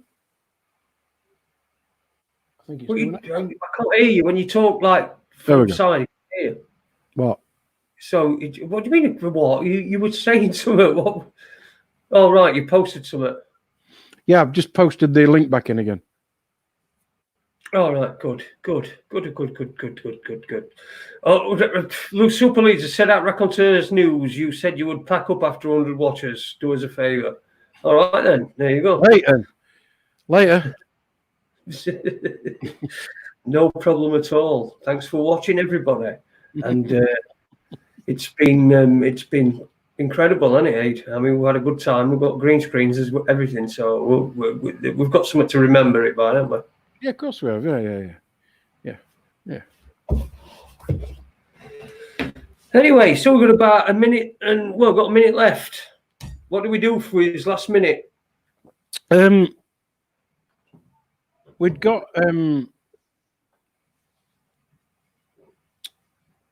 people suggesting guests and whatever a while ago. So if anybody's got anybody they're aware of who thinks they've got something probably from a different angle or a bit of a different subject, who they think would be good for everybody else to hear, then chuck us an email and we'll see if we can get something sorted. Well, right, you carrying on then, you? What, me? Yeah, you're carrying on. Don't know. It depends if you send me a link or not. You could. Anyway, we're into this last minute. So thanks to everybody who has been supporting us, has been watching tonight and watched all the shows and everything. Thanks to Johnny Boy, John Hull, Johnny Jamshovel. Thank you to him. I keep forgetting to mention it. Oh, by the way, I'm 50 in a week, man. Fucking 50. Can you believe it? No. Don't look anywhere near anywhere. No, really, if there's anybody I cannot believe will get to 50, it's you. Well, I've got a week left anyway, so... Well. Anyway, guys, thanks for watching. We'll see you soon. Ta-ra a bit. See you later.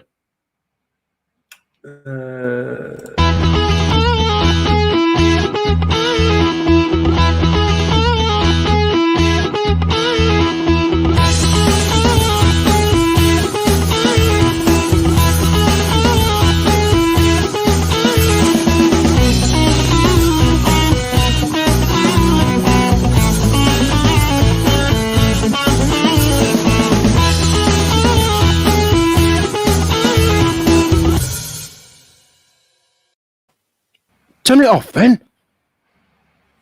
Fucking sorry, man.